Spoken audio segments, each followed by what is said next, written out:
Assalamualaikum warahmatullahi wabarakatuh, teman-teman sekalian. Apa kabarnya? Mudah-mudahan senantiasa sehat. Dan pada kesempatan hari ini, masih di channel tutorial akuntansi dan perpajakan pastinya. Pada kesempatan hari ini, saya akan memberikan simulasi perhitungan pajak untuk UMKM yang berstatus orang pribadi. Jadi, per tahun 2022, untuk PP 23 tahun 2018, masih berlaku untuk UMKM tapi yang statusnya OP. Jadi untuk yang status PT dan juga CV itu sudah tidak berlaku lagi, dan tarif yang berlaku seperti sebelumnya, yaitu dari 1% turun ke 0,5%, dan yang 0,5% ini per 2022 itu ada yang disebut PTKP atau penghasilan tidak kena pajak seperti itu. Jadi pemerintah memiliki peraturan baru untuk omset sampai dengan 500 juta setahun ini tidak dikenakan pajak seperti itu. Jadi bagi pengusaha seperti warteg atau yang punya toko kelontong dan sejenisnya, maka jika penghasilannya dalam setahun tidak melebihi 500 juta, itu tidak dikenakan PPh seperti itu. Jadi pada kesempatan hari ini saya akan membuat tabel perhitungannya agar teman-teman sekalian mendapat sedikit gambaran. Jadi untuk yang dikenakan pajak itu saat bulan berapa, dan misalnya saat omset kita berapa, seperti itu ya. Oke, baik teman-teman sekalian, kembali lagi saya ingatkan, mohon dukungan jika dirasa channel ini bermanfaat untuk subscribe, like, share, dan komentarnya, dan juga jangan lupa untuk nyalakan tombol notifikasi agar teman-teman sekalian mendapatkan pemberitahuan saat saya mengupload video baru. Oke, kita langsung saja simak videonya. Iya, teman-teman bisa lihat di layar komputer saya ini, di sini ada tabel, di mana tabel ini nanti saya beri judul simulasi perhitungan pajak UMKM orang pribadi atau OP berdasarkan PP 23 tahun 2018. Jadi di sini ada kolom nomor, kemudian bulan, peredaran usaha kumulatif, peredaran bruto, peredaran usaha kena pajak. Kemudian di sini ada perbandingan antara PPh final terutangnya setelah Undang-Undang HPP atau Harmonisasi Peraturan Perpajakan. Kemudian di sebelahnya ada PPh final terutang sebelum Undang-Undang HPP seperti itu. Baik, teman-teman bisa lihat di sini, kita langsung saja ya. Jadi untuk menghitungnya seperti apa dan pada saat bulan berapa teman-teman akan dikenakan pajak seperti itu. Di sini contoh pertama saya berikan, teman-teman bisa lihat di bulan Januari peredaran usaha itu sebesar 100 juta. Kemudian peredaran usaha kumulatifnya 100 juta. Peredaran bruto tidak kena pajak ini kosong. Untuk peredaran bruto tidak kena pajak itu sebesar 500 juta ini ya dalam setahun. Kemudian di bulan Januari sendiri peredaran usaha kena pajaknya masih 0 karena masih kurang dari 500 juta.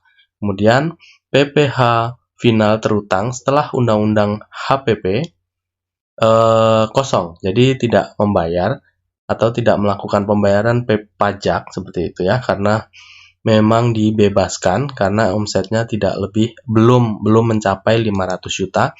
Tetapi jika kita mereview ke belakang untuk PPh final terutang sebelum Undang-Undang HPP, maka di bulan Januari teman-teman masih sudah harus membayar sebesar Rp500.000 atas omset 100 juta di bulan Januari. Nah, selanjutnya teman-teman lihat di bulan Februari, di sini peredaran usahanya 100, maka kumulatifnya adalah 200, dan di sini masih kosong untuk peredaran usaha kena pajaknya. PPh final terutangnya juga masih 0 setelah Undang-Undang HPP, dan di sini bayar. Seterusnya seperti itu. Kemudian kita lihat teman-teman di bulan Juni di sini kita sudah melakukan pembayaran sebesar 500.000 karena di bulan Juni kita lihat omset kumulatifnya sudah mencapai 600 juta rupiah. Jadi di sini kita bisa lihat bahwa sudah melebihi omset 500 juta. Nah, berarti selisih daripada kelebihan omset tersebut, maka sebesar 100 juta ini yang sudah harus kita bayarkan, seperti itu. Jadi 100 juta kita kalikan 0,5, maka yang harus kita bayar di bulan Juni adalah 500.000 rupiah. Nah, begitu ya seterusnya sampai dengan bulan Desember. Nah, contoh pertama ini saya bikin omsetnya rata 100 juta rupiah selama 1 bulan, sama semuanya. Jadi dari Januari sampai Desember itu sama, sehingga total omsetnya 1,2 miliar.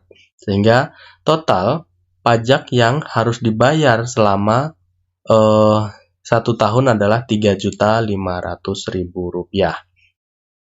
Dan peredaran usaha kena pajaknya sebesar 700.000, bukan dihitung dari 1,2 M ini, tetapi melainkan dari 700 juta rupiah, seperti itu. Sehingga untuk PPh final terutang setelah Undang-Undang HPP yang berlaku di tahun 2022 ini sebesar 3.500.000 rupiah. Sedangkan untuk PPh final yang sebelum Undang-Undang HPP, maka kita ternyata lebih besar untuk pembayaran pajaknya sebesar 6 juta rupiah. Nah, di situ teman-teman mungkin saya berharap bisa menjadi sedikit gambaran seperti itu ya. Nah, di sini saya memberikan contoh lain yang nilainya peredaran usaha setiap bulannya akumulatif berbeda-beda seperti itu ya. Jadi tidak sama seperti contoh yang sebelumnya di mana saya bikin 100 juta rupiah per bulan. Nah, di sini teman-teman bisa lihat di bulan Januari 50 juta, kemudian Februari 77 juta, Maret 20 juta, karena setiap usaha itu kan beda-beda ya omsetnya, seperti itu. Nah, selanjutnya kita lihat pada akumulasi di mana sih bulan berapa sudah mencapai 500 juta rupiah. Ternyata kita lihat di sini pada bulan September omsetnya sudah melebihi 500 juta rupiah, sehingga kita kurangkan dengan peredaran bruto tidak kena pajaknya 500 juta rupiah, sehingga pada bulan September yang harus kita bayarkan pajaknya adalah peredaran usaha kena pajaknya 66 juta rupiah, kita kali 0,5% sama dengan PPh final terutangnya 330.000 rupiah. Sedangkan untuk PPh final yang harus dibayar sebelum Undang-Undang HPP ini berlaku sebesar 500.000 rupiah, seperti itu. Nah, selanjutnya omset Oktober, November, Desember, maka kena pajak PPh finalnya karena sudah melebihi 500 juta rupiah, seperti itu ya. Jadi untuk total dari contoh yang kedua atau simulasi yang kedua ini, total pajak yang harus dibayar adalah 2.030.000 rupiah. Sedangkan jika kita bandingkan dengan PPh final terutang sebelum Undang-Undang HPP, maka pajak yang harus kita bayarkan adalah 4.530.000 rupiah, atau ada selisih sebesar 2.500.000 rupiah. Oke, demikian tadi teman-teman sekalian simulasi sederhana untuk teman-teman menghitung pajak yang harus dibayar, PPh finalnya untuk yang harus dibayar, seperti itu ya. Jadi perhitungannya seperti itu. Untuk teman-teman sekalian, mudah-mudahan ini menjadi sedikit gambaran. Saya pikir ini contoh sederhana, tapi saya berharap juga berguna buat teman-teman yang masih atau akan mendirikan sebuah usaha seperti itu ya, baik misalnya warung makan, toko kelontong, dan sejenisnya. Baik, itu saja mungkin, mudah-mudahan berguna dan saya akhiri. Assalamualaikum warahmatullahi wabarakatuh.